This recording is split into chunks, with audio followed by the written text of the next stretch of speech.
कैसे हो आप सब। होप कि आप सब अच्छे होंगे और अपने गोल को अचीव करने के लिए स्टेप बाय स्टेप बढ़ रहे होंगे, मेहनत कर रहे होंगे। तो आज जो है हम लोग बेसिकली ये देखेंगे कि फ्रंट एंड डेवलपमेंट के लिए क्या क्या नॉलेज ज़रूरी है। अगर आप फ्रेशर्स हैं तो आपको जो है उतना डीप डाइव नहीं करना है, क्योंकि इसमें बहुत सारा चीज़ है जो आप धीरे धीरे एक्सपीरियंस के साथ गेन कीजिएगा और उसको ज़्यादा अच्छे से सीख पाइएगा। और उसमें एक अच्छा खासा टाइम लगता है, और कोई भी कंपनी जो है फ्रेशर से वो सब चीज़ें बहुत डीप डाइव में नहीं पूछती है। बट आपको क्या है कि जब भी आप फ्रंट एंड डेवलपमेंट करें तो आपको प्रोजेक्ट्स बनाने हैं, क्योंकि जब तक आप प्रोजेक्ट्स नहीं बनाइएगा तब तक आप सीख नहीं पाइएगा। मेरा मानना है कि फ्रंट एंड डेवलपमेंट जब आप करते हैं तो 80% आप प्रोजेक्ट से सीखते हैं। 20% जो है इसका कॉन्सेप्ट सीखिए और उसको 80% इम्प्लीमेंट कीजिए। तभी जाके आप जो है एक अच्छा फ्रंट एंड डेवलपर बन सकते हैं और अच्छा कमा सकते हैं। तो आज बात करते हैं कि फ्रंट एंड डेवलपमेंट में कौन कौन सा स्किल आना ज़रूरी है। तो चलिए हम लोग स्टार्ट करते हैं। तो हम लोग जानते हैं कि फ्रंट एंड के लिए HTML CSS और जावास्क्रिप्ट बहुत इंपॉर्टेंट है। जावास्क्रिप्ट का ही जो है एक फ्रेमवर्क है रिएक्ट, जिससे जो है हम लोग काम करते हैं। तो वो भी अगर आए हम लोगों को फ्रंट एंड डेवलपमेंट में तो और इजी हो जाता है। और फ्रंट एंड डेवलपमेंट सीखने के लिए आई थिंक 2 मंथ से 3 मंथ इनफ है। आप 2 मंथ जो है अपना प्रोजेक्ट कीजिए और कॉन्सेप्ट सीखिए, और तीसरा मंथ जो है अच्छा अच्छा प्रोजेक्ट करके आप कंपनी के लिए अप्लाई कर सकते हैं। तो चलिए शुरू करते हैं कि फ्रंट एंड डेवलपमेंट के लिए सबसे पहले क्या ज़रूरी है। तो सबसे पहले हम लोग HTML सीखते हैं। HTML में क्या क्या सीखते हैं कि सबसे पहले देखते हैं कि ब्राउज़र कैसे काम करता है। ठीक है, उसके बारे में थोड़ा पढ़ना है, समझना है, देखना है। उसके बाद हम लोग जो है HTML का बेसिक्स जो है वो हम लोग पढ़ते हैं, जैसे कि टैग्स के बारे में पढ़ते हैं, टेबल के बारे में पढ़ते हैं, एट्रीब्यूट के बारे में पढ़ते हैं, फॉर्म्स कैसे या फिर मीडिया टैग हम लोग कैसे यूज करते हैं। और जब हम लोग बेसिक ऑफ HTML सीखेंगे तो उसको जो है VS कोड या फिर कोई भी एडिटर पे हम लोग साथ साथ करते जाएंगे। सिर्फ थ्योरी थ्योरी पढ़ने से हम लोग को आएगा नहीं, क्योंकि फ्रंट एंड पूरा जो है वो प्रोजेक्ट अगर आप बना रहे हैं तभी फ़ायदेमंद है, तभी आप सीख पाइएगा। ठीक है, आप अगर टैग लगा रहे हैं H1 टैग, H2 टैग या फिर कोई भी टैग सीख रहे हैं तो उसको जो है रियल लाइफ में इम्प्लीमेंट करके, मतलब real life in the sense of कि अपने एडिटर में उसको जो है हम लोग करते रहेंगे, ताकि हम लोग उसको देख सकते हैं कि हाँ H1 टैग लगाने के बाद जो है हेडिंग कैसा दिख रहा है, H2 लगाने के बाद हेडिंग कैसा दिख रहा है।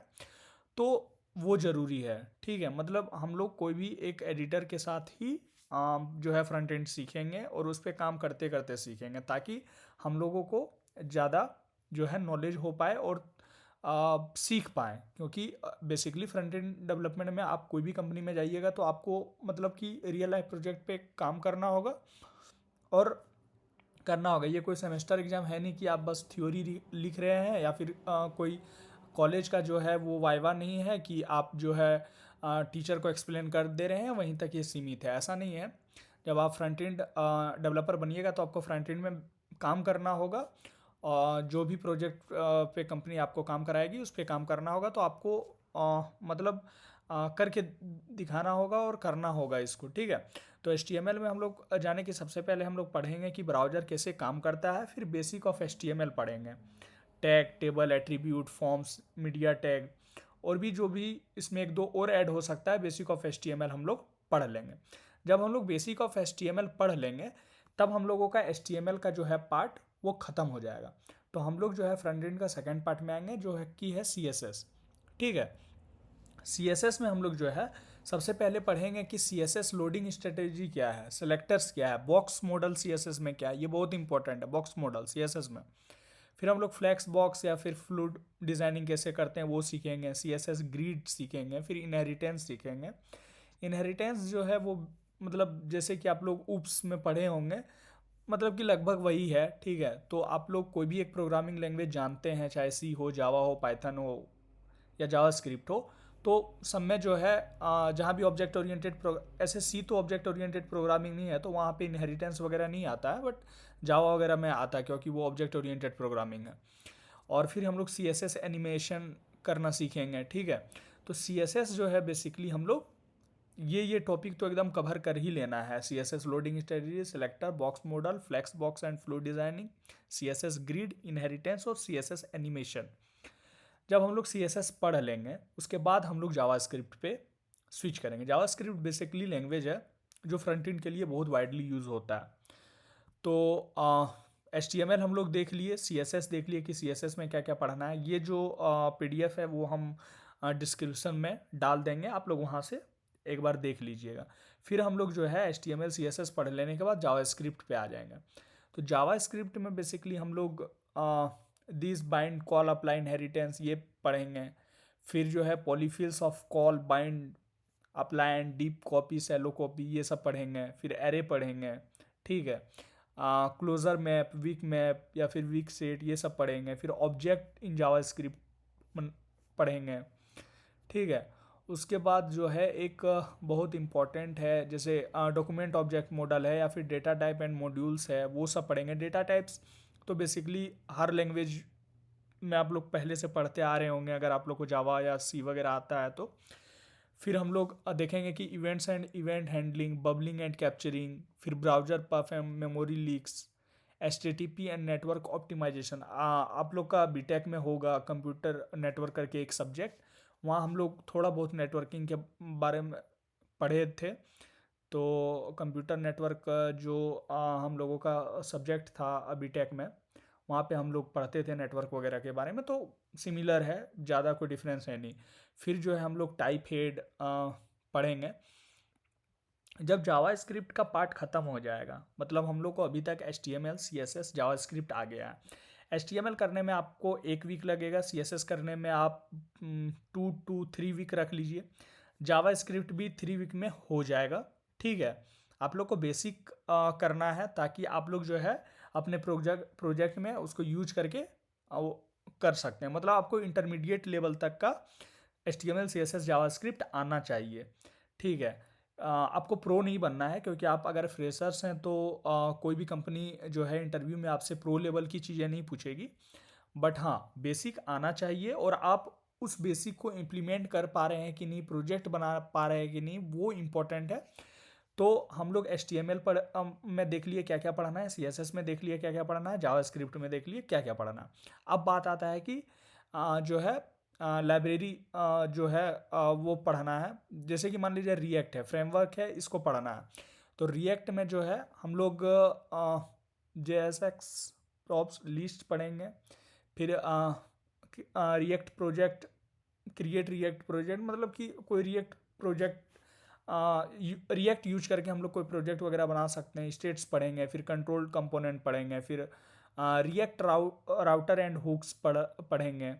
फिर रिएक्ट में ये बहुत इम्पॉर्टेंट टॉपिक है कि पेजिनेशन और फिल्टरिंग सर्चिंग, ठीक है। रिडेक्स भी इम्पोर्टेंट है।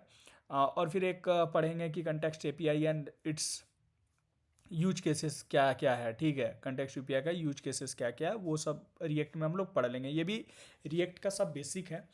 तो HTML CSS जावास्क्रिप्ट रिएक्ट। लेकिन यह है कि अगर आपको HTML CSS जावास्क्रिप्ट में जो जो बताए हैं वो अगर आप पढ़ लेते हैं तो आप जो है प्रोजेक्ट वगैरह कर सकते हैं। आगे में जब हम प्रोजेक्ट दिखाएंगे तो जैसे वेदर ऐप वगैरह का प्रोजेक्ट है वो HTML CSS जावास्क्रिप्ट के भी हेल्प से बना सकते हैं विदाउट रिएक्ट यूज किए हुए। रिएक्ट पढ़ लेने से क्या होगा कि आप लोग को और इजी हो जाएगा प्रोजेक्ट बनाना या फिर कोड लिखना, ठीक है। फ्रेमवर्क है ये रिएक्ट। तो हम लोग HTML CSS जावास्क्रिप्ट देख लिए, रिएक्ट भी देख लिए। तो ये अगर चारों करने में मैक्सिमम, अगर 2 से 3 घंटे भी रोज पढ़ते हैं तो मैक्सिमम 3 से 3.5 महीने में हो जाएगा। और ऐसा नहीं करना है कि ये सब कंप्लीट पढ़ लेंगे तब जाके हम लोग प्रोजेक्ट बनाएंगे, नहीं। हम लोग HTML CSS जावास्क्रिप्ट जैसे ख़त्म किए उसके बाद हम लोग प्रोजेक्ट बनाना स्टार्ट कर देंगे। ऐसे तो HTML CSS और जावास्क्रिप्ट पढ़ते हुए भी हम लोग छोटा छोटा अपना प्रोजेक्ट बनाते रहेंगे, बट ये तीनों पढ़ने के बाद एक फुल फ्लेजर जो है हम लोग प्रोजेक्ट बना सकते हैं।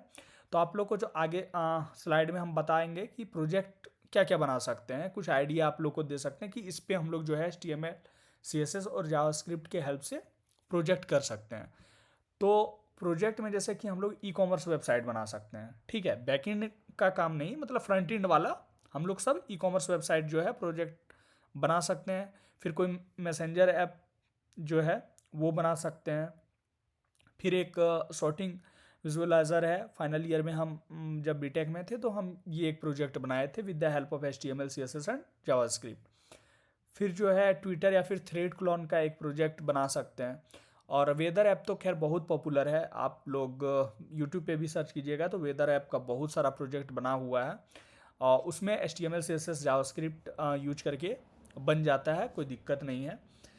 तो और भी प्रोजेक्ट आइडिया हो सकता है, जब आप लोग सीखते रहिएगा तो आप लोग कुछ भी बना सकते हैं, हो सकता है आप अपना स्टोर बना सकते हैं। सबसे इम्पोर्टेंट है कि एक पोर्टफोलियो बना सकते हैं, अपना खुद का पोर्टफोलियो, क्योंकि कहा जाता है ऐसे सॉफ्टवेयर इंजीनियरिंग में कि अगर आपको फ्रंट एंड आता है और आप अगर अपना पोर्टफोलियो नहीं बनाया है तो आप क्या बनाए हैं। तो इसीलिए आप अपना पर्सनल पोर्टफोलियो बना सकते हैं। HTML CSS और जावास्क्रिप्ट के हेल्प से रिएक्ट आ जाएगा तो वो और इजी हो जाएगा।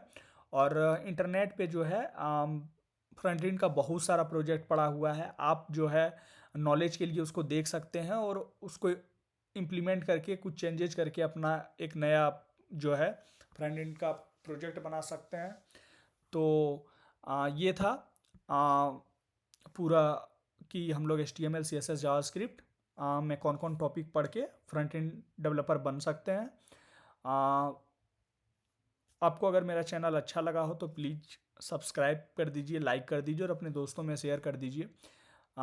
इससे जो है काफ़ी लोगों को हेल्प होगा, काफ़ी लोग सीख पाएंगे कि हाँ बेसिकली हमको क्या क्या टॉपिक जो है वो फ्रंट एंड में पढ़ना है। ऐसे क्या है कि लोग CSS में इतना डीप डाइव हो जाते हैं कि CSS सीखने में ही 5-6 महीने लगा देते हैं। वैसा नहीं करना है, जितना टॉपिक हम बताएं अगर आपको उतना टॉपिक आ गया तो आप फ्रंट एंड डेवलपर बन सकते हैं, प्रोजेक्ट बना सकते हैं और कंपनी के लिए अप्लाई कर सकते हैं अगर फ्रेशर्स हैं तो। हाँ, अगर आप एक्सपीरियंस्ड हैं तो CSS जो है और डीप जा सकते हैं, CSS को अच्छे से सीख सकते हैं। तो यही था आज का वीडियो। आगे जो है हम लोग बैकएंड का भी लाएंगे, फिर हम लोग Java developer, full stack Java developer कैसे बनते हैं वो लाएंगे। रिसोर्सेज जो है यूट्यूब पे बहुत सारा है, आप लोग बस ये जो PDF है ये हम नीचे डिस्क्रिप्शन में डाल देंगे, आप लोग वहाँ से रीच आउट कर सकते हैं। और आप लोगों को थोड़ा भी हेल्पफुल अगर लगा हो मेरा वीडियो तो please like, subscribe and share. Thank you, good night, bye.